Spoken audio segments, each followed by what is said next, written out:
വീട്ടില് കുറസംഘം ഉണ്ടായിന്. വന്നോ? എന്ത് സംഭവം? ഒരു കിറാതാണ്. അപ്പുറത്തെ വീട്ടിൽ പൈപ്പ് തുറന്നു. പക്ഷെ ആ പൈപ്പ് പൂട്ടിട്ടില്ല. രാവിലെ അപ്പുറത്തെ വീട്ടിൽ നോക്കി നോക്കുന്നതോടെ പൈപ്പ് തുറന്നു വെക്കണുണ്ട്. പിന്നെ അങ്ങനെ കുറവാസംഘം തുറന്നാണോ?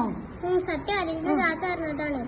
പിന്നെന്തൊക്കെ താത്ത സുബൈക്ക് മദ്രസക്കൊന്നും പോവാനായി ഇച്ചിരി ഫോൺ എടുത്താണ്ട് പഠിച്ചിന്. അതിന് കുറസംഘം തട്ടൊക്കെ എടുത്താണ്ട് ഇതിന്റെ ഉൾക്കാണ്ട് നിങ്ങളെ ജനലിന്റെ ഉൾക്കിടാണ്ട് കൈ ഇട്ട് നിങ്ങളെ വീട്ടിന്റെ ഉള്ളിക്കാ. എന്നിട്ടാ എന്റെ ഉമ്മച്ചി കണ്ടില്ലപ്പോ? എന്റെ പക്ഷെ ഞാനൊക്കെ ഉറങ്ങിനി. താത്ത മാത്രം കണ്ടോളൂ. അങ്ങോട്ട് എന്റെ താത്ത സൗണ്ട് അടിച്ചു. അപ്പൊ അത് മുണ്ടാന്ന് കുറവാസംഘ. എന്നിട്ട് എന്റെ താത്ത ഇരച്ചിട്ട് കുറസംഘൊക്കെ പോയാണെന്ന്. എന്നിട്ട് എന്റെ താത്ത ഡൈനിങ് എന്റെ റൂമിലും ഫോൺ ലൈറ്റ് ഓഫ് ആക്കി. അപ്പൊ കുറസംഘം പൈപ്പ് കൂട്ടിപ്പോയി. കൂട്ടിപ്പോയോ? മര്യാദ ഉള്ള ആൾക്കാരല്ലേ കുറവാസംഘം? അല്ല, പൈപ്പ് തുറന്ന പൈപ്പ് കൂട്ടിയല്ലോ. പ്രേതാണോ? ഇവിടൊക്കെ എന്താള്ളേ? ഇവിടൊക്കെ കൊമ്പാണ്. അത് താത്ത കണ്ടോ കൊമ്പ്? കൊമ്പല്ലേ, തട്ടാണ് ചുറ്റിക്കണ. കുറവാസംഘത്തിന് എന്ത് കെട്ടീനോ? താത്ത കണ്ടോ? അന്റെ താത്ത കണ്ടോ? ശരിക്കും നേരിട്ട് കണ്ടോ? താത്ത പറഞ്ഞോട് വേറെ ആരെയും കണ്ടോ കുറവാസംഘത്തിന്? കണ്ടോ?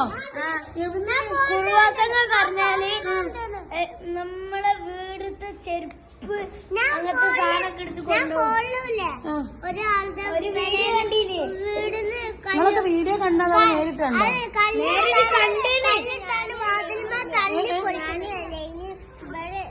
പറഞ്ഞോണ്ട് അവിടെ സൗണ്ട് ഉണ്ടാക്കി. എന്റെ വെള്ള പാടി. അപ്പൊ ഞാൻ എന്റെ ബെഞ്ചിക്ക് ഓടിപ്പോയി. അപ്പൊ ഞങ്ങള് മൂന്നാളി ഹഫി ഞാനൊക്കെ പേടിച്ച്. ഇവിടേക്ക് വന്നോ? പേടിച്ചവ? അപ്പൊ അടുത്തപ്പോ ഞങ്ങള് മൂന്നാളി പേടിച്ച്. നിങ്ങളൊരു കുറവാസംഘം ഒന്ന് പോച്ചങ്ങ. കുറവാസംഘം അല്ലടി, കുറവാസംഘം അല്ലേ? അവക്കെന്താ പറയാണ്ടേ? അവ പറയൂ. ആര് കുറവാസംഘം? പിന്നെ കൊണ്ടൂലേ?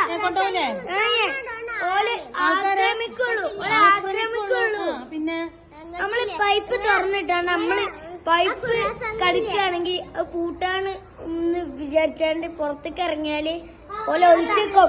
അപ്പൊ ഓല് ഉള്ളിലേക്ക് കയറാതെ നമ്മളെ ആക്രമിക്കും അല്ലേ? ഇതൊക്കെ ആരാ എന്റെ കുട്ടീനോട് പറഞ്ഞത്? ആണോ? അല്ലാതെ എന്റെ താത്ത കണ്ടില്ലേ? അപ്പൊ കണ്ടണോ വീട്ടിലൊക്കെ കുറവാസംഘം? ഇക്ക് വൈകി എന്നാലും